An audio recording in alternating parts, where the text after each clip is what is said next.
बोलती पुस्तके. ज्यांना वाचनाचा नाद त्यांना बोलती पुस्तके घाली साद. आमचं चॅनल सबस्क्राईब करा आणि सबस्क्राईब करायला इतरांनाही सांगा. नमस्कार श्रोते मित्र हो, बोलती पुस्तके सादर करीत आहे लेखिका शुभांगी भडबडे लिखित कादंबरी मोक्षदाता भाग 4. शिवरात्रीचा उत्सव 2 दिवसावर आला होता. नेहमीप्रमाणे नगरपालिकेतून आदेश आला होता.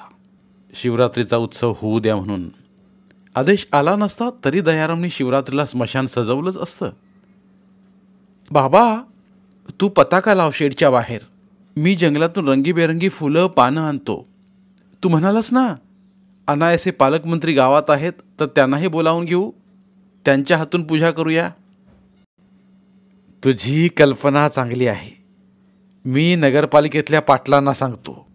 ते नगरसेवक झाल्यापासून खूप चांगल्या गोष्टी करत आहेत. आले होते एकदा इथे ते. त्यांच्या ओळखीत कुणाचा तरी मृत्यू झाला होता तेव्हा. मग एका बाजूला नेऊन म्हणाले, दयाराम इंगळे ना तुझं नाव. इथे कोणतीही अडचण आली तर मला सांग. हे माझं नंबरचं कार्ड ठेव. साहेब, इथं फोनच नाही. फोन करायला मेन रोडपर्यंत जावं लागतं. आणि आश्चर्य म्हणजे शिवा, तुला तर माहीतच आहे 4 दिवसात इथे फोन आला. त्या पाटलांना जाऊन भेटतो आणि पालकमंत्री दिनेश ठाकूरला पूजेला आणायला सांगतो. कसं? अरे मग बोल की फोनवर. नाही वा, नाही, मला नाही फोनवर बोलता येत. दे आण नंबर, मीच बोलतो. शिवानी नंबर फिरवला. अनंत पाटलांना दयारामची इच्छा सांगितली तेव्हा ते आनंदाने म्हणाले, कल्पना चांगली आहे. मी त्यांना घेऊन येतो. तशी तुला त्यांच्या येण्याची वेळ कळवतो. दुसऱ्या दिवशी पाटलांचा फोन आला. पालकमंत्री दिनेश ठाकूरने होकार दिला म्हणून. शिवानी मग जंगलात जाऊन रंगरंगाची फुलं दांडीसहित तोडून आणली. ती दांडीसहित फुलं त्यांनी ओल्या मातीच्या वेगवेगळ्या आकाराच्या कुंड्यांसारखं करून त्यात खोचल्या. त्यामुळं फुलं दुसऱ्या दिवशी ताजी टवटवीत राहणार होती. शिवशंकराचा चौथरा फुलांनी सजवला. एक भली मोठी पुष्पमाला शिवशंकरासाठी केली. ते स्मशान नसून एक सुंदर सजवलेलं सभागृह आहे असं वाटू लागलं. स्मशानाजवळचे वस्तीतले लोक स्वतःच शिवरात्रीला इथे जमत होते. शिवानी पेढे आणले. धूप अगरबत्ती सारी तयारी झाली होती. पालकमंत्री येणार म्हणून पाटलांनी काही खुर्च्याही आणल्या. आज सकाळपासूनच लोक येत होते. सजवलेलं स्मशान पाहून दयारामचं शिवाचं कौतुक करीत होते. शिवा त्यांना सांगत होता, ही रांगोळी बघून पुढे जा. चौथऱ्यावर चढू नका. फुलांना हात लावू नका. दयाराम मनात प्रार्थना करीत होता, पालकमंत्री येऊन गेल्यावर मगच प्रेत येऊ दे. तशी त्याने कोपऱ्यातल्या चौथऱ्यावर तयारी करून ठेवली होती. 11:30 वाजता पालकमंत्री दिनेश ठाकूर, त्यांची पत्नी सरोजबाला आणि कन्या हेमांगीसह आले. त्यांनी पूजा केली. पाटील जमलेल्या लोकांना उद्देशून म्हणाले, आज मी केवळ शिवशंकराच्या दर्शनासाठी आलोय आणि इथे अद्याप सरणावर कुणी नाही. त्यामुळे सुशोभित शिवमंदिर पाहताना मला खरंच आनंद झालाय. इथेच ह्या नगरात जन्मलो, इथेच ह्या नगरात वाढलो आणि इथे व पुढे कधीतरी मला यायचंय. नेहमी मी कोणाकरता तरी स्मशानात जातो. आता कधीतरी पुढे लोक माझ्यासाठी येतील. वाईट ह्याचं वाटतं की माझ्यासाठी किती लोक आलेत, कितीकांच्या डोळ्यात खरेखुरे अश्रू आहेत हे मला कळणारच नाही. मी शिवशंकराला विनंती करतो की सरणावर ठेवल्यावर 1 सेकंद मला सजीव कर. मी सर्वांना पाहीन आणि मग डोळे मिटेन. पण खरंच असं होईल का? पण आत्तापासून माझ्या मृत्यूचं ह्या स्मशानभूमीत जमलेल्या लोकांना आमंत्रण देऊन ठेवतो. याल ना सारेजण? कोणीच काही उत्तर दिलं नाही. एक विलक्षण स्तब्धता पसरली. माझ्या मृत्यूच्या वेळी या असं जाहीर आमंत्रण आजवर कधीच कोणी दिलं नव्हतं. त्या शांततेचा भंग करीत पाटील म्हणाले, जन्माला आल्यावर सर्वांना आनंद होतो. मृत्यू हाही आनंद सोहळा आहे. आपलं कार्य पूर्ण करून जबाबदाऱ्या पूर्ण करून शिवशंकराच्या भेटीला जाताना समाधान असलं की मृत्यूचं वाईट वाटत नाही. आपल्याला पुन्हा जन्म घ्यायचा आहे ही कल्पनाही मनाला आनंद देते. जीवनावर आपलं नितांत प्रेम असतं. असंच असायला हवं मरणावरही. असं बरंच बोलून पालकमंत्र्याच्या कार्याची माहिती देऊन अनंत पाटील खाली बसले. पालकमंत्री दिनेश ठाकूर बोलायला उभे राहिले.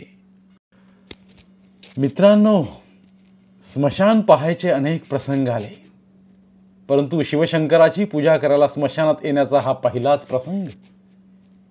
शिवशंकराबद्दल मला अत्यंत आदर आहे.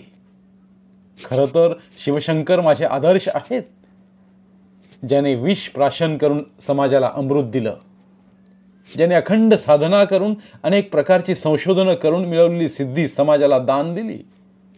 असा दाता, असा साधक दुसरा नाही. ब्रह्मदेवानी विश्वनिर्मितीचं तर विष्णुदेवानी सृष्टी संगोपनाचं कार्य घेतलं. दोन्हीही कामं सुंदर होती. त्या कार्याचा समाजात गौरव होणार होता. परंतु शिवशंकरांनी ते काम घेतलं जे कोणीही घेणार नव्हतं, मृत्यू देण्याचं. मृत्यू अनिवार्य, अपरिहार्य आणि आवश्यक आहे. परंतु आज मला इथे सांगावंसं वाटतं की जीवनात कसलं तरी दान करावं. आपल्या हातून आई वडील, भाऊ बहीण यांचं ऋण फेडण्याचा अंशतःही तरी प्रयत्न करावा. परंतु देह आपला आहे. मृत्यूपूर्वी आपल्या देहाचं म्हणजेच अवयवांचं दान आपण कृतार्थ व्हावं, म्हणजे आपल्याला मोक्ष मिळेल. मृत्यूनंतर दान आणि प्रसंगी दानाकरता मृत्यू स्वीकारणं ही महान गोष्ट आहे. राजा शिबी याने आपल्या मांडीचं मांस काढून दिल्याची आणि ऋषी दधीचींनी आपल्या अस्थी म्हणजे हळद शस्त्र करण्याकरता दान केल्याची कथा पुराणात आहे. या पुराण कथा त्यावेळच्या सत्यकथाच होत्या. आज आपण 2 डोळ्यांपैकी 1 डोळा, 2 किडनींपैकी 1 किडनी देऊ शकतो. परंतु मृत्यूनंतर नेत्रदान, किडनीदान, देहदान आणि त्वचादानही आपण करू शकतो. आपलं जीवन अशा तऱ्हेनं मृत्यूनंतरही असू शकतं. ते बरंच बोलत होते. शिवा आणि दयाराम मनापासून ऐकत होते. भाषण संपल्यावर दिनेश ठाकूरने आपल्या कन्येचा परिचय करून दिला, तो दयारामजी यांच्याजवळ उभ्या असल्या शिवाशी. दयाराम, ही माझी कन्या हेमांगी. सध्या MA झाली आणि पुढे तिला डॉक्टरेट करायचं आहे. काल परवा मला जेव्हा अनंत पाटलांचा फोन आला तेव्हा ती एकदम म्हणाली, बाबा, मला थिसिससाठी विषय सापडलाय, खूप वेगळा आहे, तुम्ही नाही म्हणू नका. तिने माझ्याकडून वचन घेतलं तेव्हा तर मला कल्पनाच येईना की हिचा असा कोणता विषय आहे की ज्याच्यासाठी ही माझ्याकडून वचन घेते. मी विचार करीत राहिलो. 2 दिवस तिने मला सांगितलं नाही आणि आज सकाळी म्हणाली, मृत्यूचं ज्ञान विज्ञान आणि स्मशानात येणाऱ्या मृत मंडळीच्या अनुषंगाने संशोधन असा काहीसा माझा विषय आहे. अजून नीट विषयाचं शीर्षक असेल, पण संशोधन अशाच तऱ्हेने असेल. वचनात मी अडकलो. आता सुटका नव्हतीच, म्हणून तिलाही आणलं. तुम्ही दोघं अनुभवी आहात, तिचे खरे गाईड आहात, तिला मदत कराल ना? राज्याचे पालकमंत्री इतके विनम्र, इतके शांत, सोज्वळ की शिवा त्यांच्याकडे पाहतच राहिला. माणूस इतकाही जमिनीवर असू शकतो यावर दयारामचाही विश्वास नव्हता. परंतु आज तसं प्रत्यक्ष घडलं होतं. दयाराम काका, मी आता पुन्हा येईन, चालेल? तिचाही स्वर विनम्र आणि मधुर. दयाराम त्या सावळ्या सतेज सात्विक रूपाकडे पाहत म्हणाला, बाई, हेमांगी म्हणा काका मला, निसंकोच बोला, काही अडचण आहे का? अडचण वगैरे नाही, पण मुलीबाळीने असं स्मशानात येणं बरं नाही. शिवाय इथं रोज प्रेत जळत असतात, बरं नाही ना असं इथं येणं. काका, मला वेगळा विषय हवा होता. हे जितकं खरं तितकंच मला कधीच मृत्यूबद्दल अभ्यास करून लिहायचं होतं. पण नेमका मार्ग मात्र त्या दिवशी मिळाला. मी शिवशंकराची मनपूर्वक ऋणी आहे, ज्याच्यामुळे मला नेमका हा विषय सुचला. बाबांनी मला होकार दिला, काका, तुम्ही मला मदत कराल ना? दयाराम मनात संशय होता. कधीतरी 10वी पास केलं आपण, त्यानंतर कधी पुस्तक पेपर उघडला नाही. कधीमधी येणारा सखाराम आणि रामपाल ह्या 2 मित्रांनी समाजाची जी माहिती दिली तेवढंच आपलं ज्ञान. जगात कुठे काय चाललं याची अजिबात जाणीव नाही. परंतु जगाचे व्यवहार जिथे संपतात, मनुष्य चेतना शून्य होतो, त्या सीमेवर आपण त्याला मोक्षद्वार दाखवतो, त्याच्या अंतिम प्रवासाला सदिच्छा देतो. एवढंच आपलं काम. आपण नाही, पण शिवा तर सारखं वाचत असतो. हुशार आहे तो निश्चित तिला मदत करू शकेल. दयारामला बरं वाटलं. तो म्हणाला, ताई नाही, बाई नाही, मला हेमांगी म्हणायचं. मला तर काय मदत करायची कळतच नाही, पण शिवा आहे ना. तिने शिवाकडे पाहिलं. गौरवर्णाचा, मोठ्या डोळ्यांचा, उंच, सदृढ, अत्यंत सात्विक चेहरा असलेला शिवा पाहताच तिच्या मनात आलं, या शिवाने खरं तर फिल्मी दुनियेत असायला हवं. खरंच हे स्थान कोण ठरवतं? त्याने कुठे कधी प्रयत्न केला नसेल किंवा हेच स्थान त्याने निश्चित केलं असेल, पण स्वतःची स्थानं अशी स्वतः ठरवता येतात. आणि ठरवली तरी मन एकीकडे आणि कार्य दुसरीकडे असं घडत नाही का? शिवशंकराच्या नित्य सहवासातला शिवा, मला मदत करशील का? बाबा म्हणतोय ते बरोबर आहे. इथं स्मशानात येणं ठीक नाही. तेव्हा तुमचा जो विषय स्मशानाशी संबंधित आहे तो बदलावा असं मला वाटतं. मृत्यू आणि अध्यात्म, मृत्यूचं विज्ञान, मृत्यूचं गूढ अनाकलनीय ईश्वरी तत्व असा काहीसा विषय घेतला की घरी पुस्तकं वाचून चिंतन करून तुम्हाला PhD करता येईल. शिवा, मनात आलं ते मी पूर्ण करते. थोडी मी स्वमताची आग्रही आहे, कारण प्रथमच मी ठरवायला खूप वेळ घेते आणि एका क्षणी जे मनात येईल ते ठरवते आणि पूर्ण करते. तो अविचार नसतो, तर विचार करून तडीला नेणारा तो आग्रह असतो मनाचा माझ्या. शिवा काही बोलला नाही. जाताना तिने स्वतःचा फोन नंबर दिला आणि सारेच आले तसे परत गेले. शिवाही त्या खोलीत गेला. इतक्यात फाटकातून तिरडीवर बांधलेलं प्रेत घेऊन 50-60 माणसं आली. तिरडी चौथऱ्यावर ठेवली. दयाराम लाकडाचं सरण रचायला सरसावला.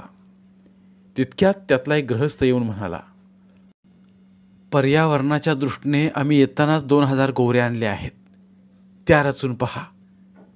कमी वाटलं सरण तर लाकडाची भर घाल. गोवरे आणल्यात? दयारामने उत्सुकतेने विचारलं.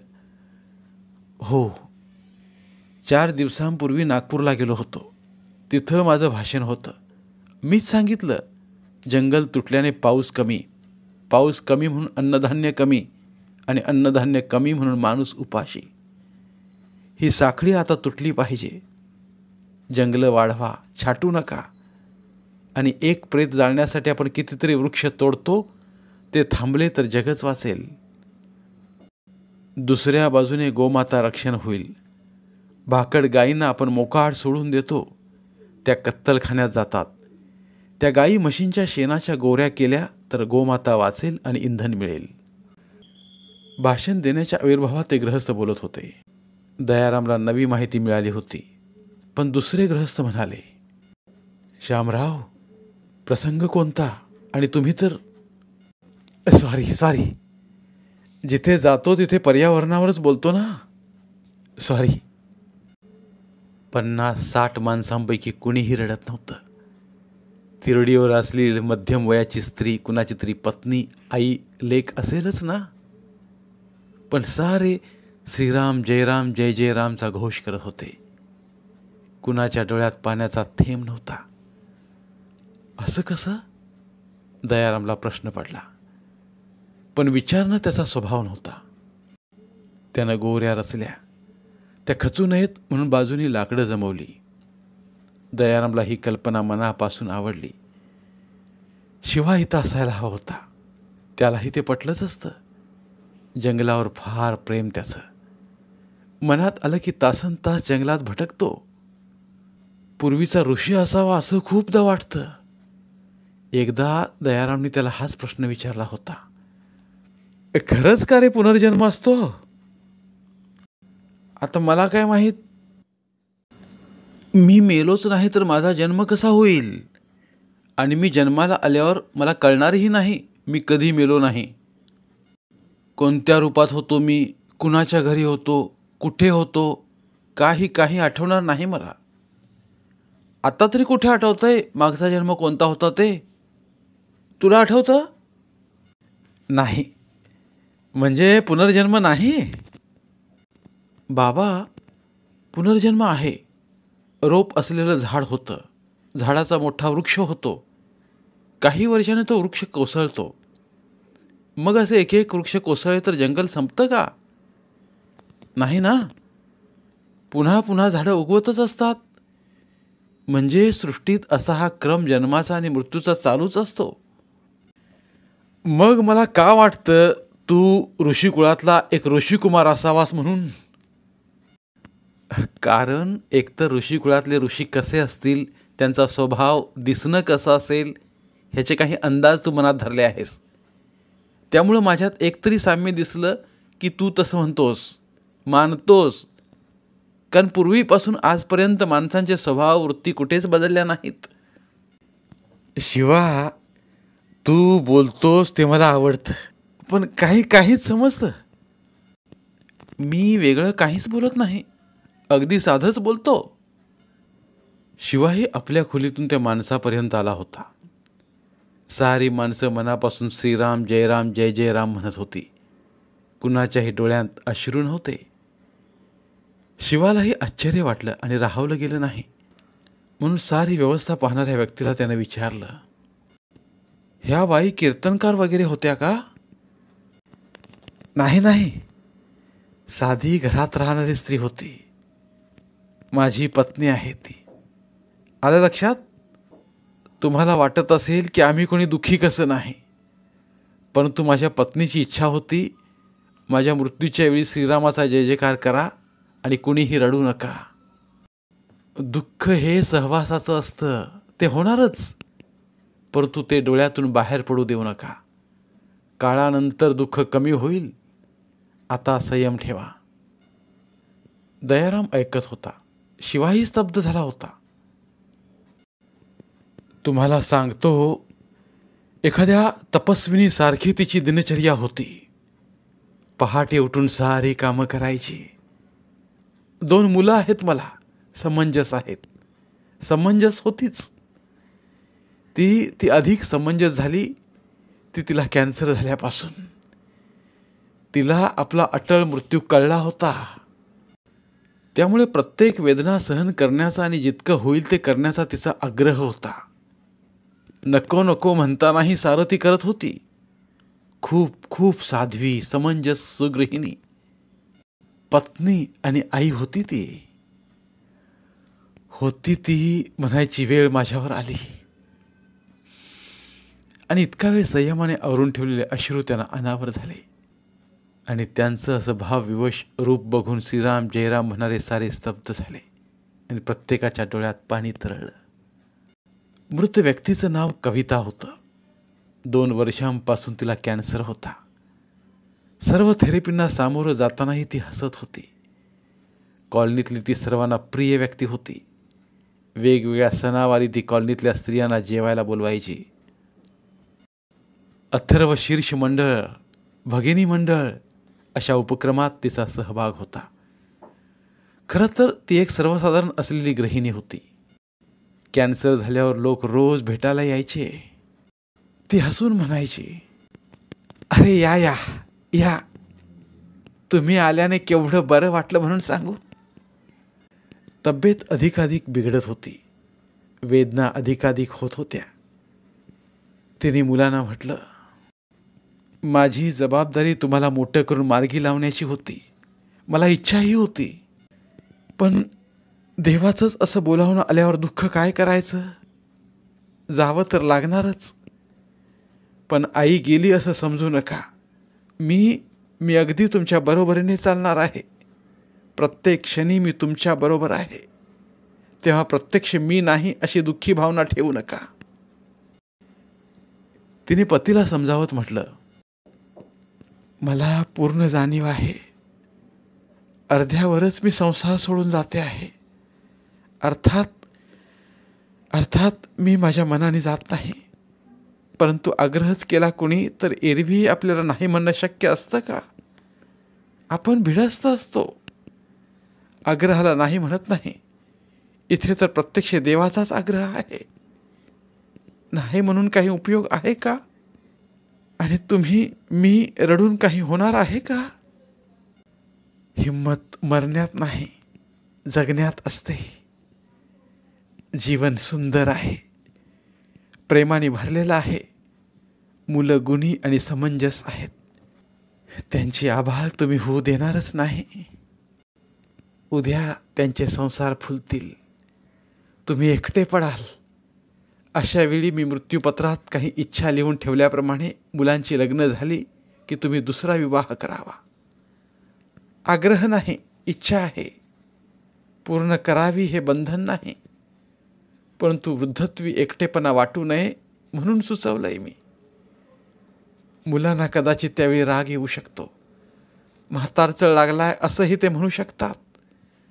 पण म्हातारपणी सोबत हवे असते हे त्यांना तरुणपणी कसं कळणार?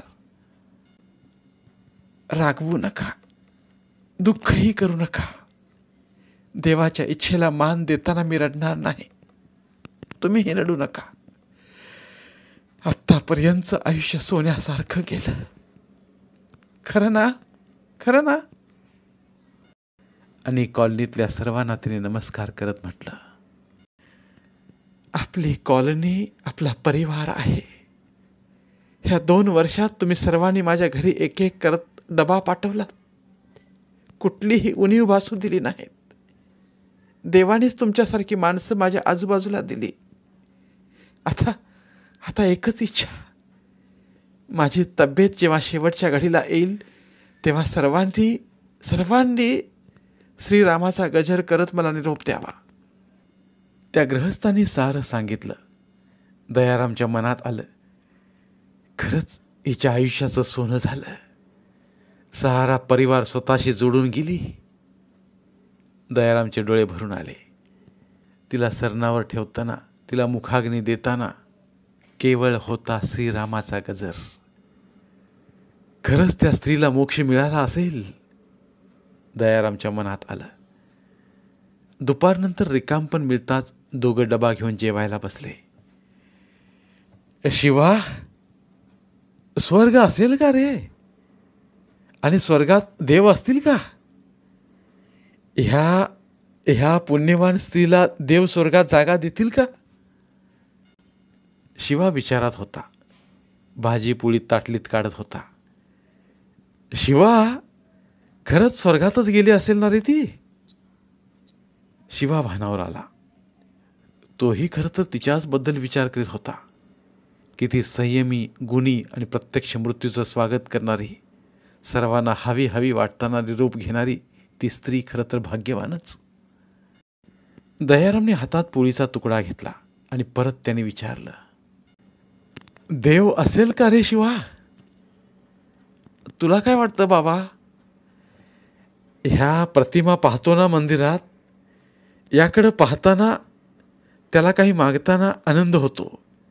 पण तेव्हाच विचार येतो, खरंच असेच सुंदर असतील देव? आणि त्यांनी त्यांचा स्वर्गलोक केलाय, तर तिथे जाण्याचा पूर्वीचा मार्ग त्यांनी का बंद केला? आता तुला देव पाहायचा आहे ना? चल तुला दाखवतो. खरंच तू पाहिलास देव? शिवा त्याला भर मध्याने बाहेर घेऊन आला. तळपत्या सूर्याकडे पाहत म्हणाला, तू सूर्याकडे पहा आणि मग मला सांग. दयारामने सूर्याकडे केवळ 1 सेकंद पाहिलं असेल नसेल. डोळे बंद करून तो खोलीत आला. शिवाने विचारलं, काय पाहिलंस? खूप रंग पाहिले. खूप रंगाची वलय दिसली आणि त्या संपूर्ण वलयात मध्यभागी एक तेजस्वी वर्तुळ दिसलं, जे मला पाहता आलं नाही. इतकं तेजस्वी होतं ते. तेच सांगतो मी. एक सेकंद तू पाहिलंस ते इतकं तेजस्वी होतं की तू ते पाहू शकला नाहीस. पण त्या समोरच्या हौदात पडलेलं सूर्याचं प्रतिबिंब तू सहज पाहू शकतोस ना. दयाराम हौदाजवळ गेला. संत स्थिर पाण्यात सूर्याचं प्रतिबिंब होतं. ते पाहून तो खोलीत आला. शिवा म्हणाला, बाबा, जगातल्या त्याने तयार केलेल्या सृष्टीतल्या प्रतिमात तो वेगवेगळ्या रंगात, वेगवेगळ्या आकारात आहे. त्याचं प्रत्यक्ष दर्शन घ्यायचं असेल तर मनाच्या खोल खोल वर्तुळात तुला जावं लागेल. ते असं चटकन जाऊन होणार नाही. त्यासाठी अंतर्मनातून तुला त्याचा ध्यास धरावा लागेल. मग तूच मला सांगशील, शिवा, देव आहे, पण तो प्रत्येकाच्या मनात आहे. ज्याचा त्यानेच तो पाहायचा असतो. ज्याचा त्याचा देव त्याला दिसतोच दिसतो. दयाराम त्याच्याकडे आश्चर्याने पाहत राहिला आणि नंतर त्याच्या खांद्यावर हात ठेवत तो म्हणाला, शिवा, मी म्हणतो ते खरंच आहे. एवढं सारं तुला समजतं, बोलता येतं. तू तर प्रत्यक्ष शिवशंकरच आहेस. शिवा हसला आणि म्हणाला, मग मी तुला मोक्षदाता म्हणतो. मी शिवशंकर नाही. तुला ते माझ्यावरच्या प्रेमाने वाटतं तसं. पण तू कार्याने मोक्षदाता आहेस हे निश्चित. चल, आता तरी जेवतोस का, की अंतर्मनातल्या देवाचं दर्शन घ्यायचंय? दयाराम हसला आणि त्याने जेवायला सुरुवात केली. शिवा अजून जेवतच होता तर फोनची रिंग वाजली. मी हेमांगी ठाकूर. विसरला नाहीस ना मला? मी पालकमंत्री दिनेश ठाकूर यांची कन्या. नागपूरहून मी आज सकाळी आले.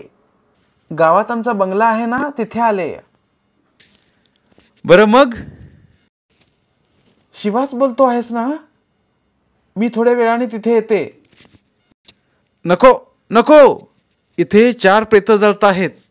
ते पाहणार नाही तुम्हाला. तुम्ही उद्या सकाळी या. सकाळी 8 नंतरच साधारणतः स्मशानात वर्दळ असते. सकाळी या तुम्ही. हेमांगी फोनवर खळखळून हसली आणि तिने फोन ठेवून दिला. ती पालकमंत्र्यांची मुलगी वेडीच आहे. तिने इथे येऊ का विचारलं. मी नाही म्हटलं. बरं केलंस. दोघंही हात धुवून निवांत बसले होते. शिवा, एक मनात आलं. तू शिकायला हवं होतंस. कॉलेजात जायला हवं होतंस. तुला छान नोकरी लागली असती. एखादी सुंदर मुलगी पाहून तुझं लग्न केलं असतं. संसारात तुला रमलेलं बघून मला आनंद झाला असता. बाबा, BA ची परीक्षा तुझ्यासाठी देतोच आहे ना मी. मला ते आवडत नाही. मला माझ्या मनाप्रमाणे जगायला आवडतं. पुस्तकं वाचायला आवडतात. जंगलात भटकायला आवडतं. तुला मदत करायला आवडतं. नाही आवडत लग्न वगैरे. दयाराम काही न बोलता बसून राहिला. शिवा उठून खोली बाहेर गेला. आपल्याला तरी कुठे लग्न करायचं होतं. तेव्हा दयारामचा बाप नदीच्या भोवऱ्यात अडकून गेला होता. त्याचा बाप सुखदेव तलावात आत्महत्या केलेल्यांना शोधून आणायचा. पट्टीचा पोहणारा होता तो. महापूर आलेल्या उसळत्या नदीतही तो स्वतःला झोकून द्यायचा. दयारामची आई अतिशय सोशिक, समंजस. 4 घरी भांडी घासायची म्हणून 2दा खायला मिळायचं. ती म्हणायची, लोक आत्महत्या करतात, स्वतःला संपवतात आणि तुम्ही ते संपवलेलं शरीर बाहेर काढता. कधी ते लवकर गवसत नाही म्हणून शोध पाण्यात शोधता. आणि कधी ते प्रेत सडून गेलेलं असतं, कधी फुगलेलं असतं. असं अगदी घाणेरडं काम करता तुम्ही. इंदू, समाजातलं घाणेरडं वाटणारं काम कुणी ना कुणी करतंच ना. जे काम कुणी करत नाही ते काम केल्याचा मला आनंद होतो. एकदा नदीकाठावर उभा होतो आणि एकाने त्या नदीत स्वतःला झोकून दिलं. मी पट्टीचा पोहणारा होतो. त्याला वाचवलं. तेव्हा त्याच्या आईवडिलांच्या चेहऱ्यावरचा आनंद पाहून मी आनंदित झालो. आईवडिलांचे संवाद ऐकतच दयाराम मोठा झाला होता. आई नेहमी म्हणायची, लोक आत्महत्या का करतात कोण जाणे. खरं तर आमच्यासारखी टाकाऊ माणसं जगण्याचा आग्रह धरतात, जीवनाशी लढतात, जीवनाला सामोरी जातात. आत्महत्या करणारे पळपुटे असतात, नाहीतर विकृत मनाचे असतात. ते संयम कसा तो त्यांना ठेवताच येत नाही. आणि तुझा बाप दयाराम अशा माणसाने तलावात नदीत जीव दिला रे दिला. त्याला कळलं रे कळलं तर लगेच धावतो वाचवायला. ह्याबद्दल कुणी कधी बक्षिसी दिली तर नाही म्हणतो, नाहीतरी लष्कराच्या भाकरी भाजण्याचंच काम नाही हे. इंदू, आता कसं सांगू तुला. पहिलं आपलं कौतुक होईल. घरच्यांना गेलेला माणूस परत मिळेल म्हणून करत होतो हे काम, आणि नंतर तू आलीस. कशी आलीस ते आठवतं ना. कशी आली आई? आता तुला सांगतो दयाराम. त्या दिवशी मी कुणाच्या तरी अंत्ययात्रेबरोबर स्मशानात आलो होतो. हेच रे आत्ताचं स्मशान. उघड्यावर होतं. मागे तलाव, एका बाजूने जंगल आणि वस्तीपासून दूर असं. प्रेत सरणावर ठेवलं जात होतं आणि माझ्या लक्षात आलं, एक कोणीतरी मुलगी जंगलाच्या बाजूनं आली आणि तिने तलावात उडी मारली. मी धावतच गेलो आणि तलावातून तिला वर काढलं. अंत्यसंस्कारासाठी आलेल्यांना मी धावत जाऊन उडी मारलेलं आणि त्या मुलीला वाचवलेलं कळलं. त्या सर्वांनी माझं खूप कौतुक केलं. कुणीतरी तिला विचारलं, का जीव देण्याचा प्रयत्न केलास? माझ्या घरी माझा बाप आणि मीच आहे. 2 वर्ष झाली आई गेली, पण बाप वाईट नजरेचा आहे. आता मी सारं कसं सहन करणार म्हणून. ती ढसाढसा रडत होती आणि म्हणत होती, मला माझ्या बापाकडे पाठवू नका. आता काय करावं कळेना. जो तो आपापल्या परीनं घरी गेला. स्मशानात असणारा बापू म्हणाला, आता ह्या पुरीला कुठं पाठवशील? त्यापेक्षा ह्या जळत्या आगीच्या साक्षीने तिच्याशी लग्नच करून टाक ना. दयाराम, ती होती इंदू, तुझी आई. तिनं मोठ्या आशेने माझ्याकडं पाहिलं. बापू म्हणाला, करून टाक लग्न. विचार कसला करतोस? अरे मी फाटका माणूस.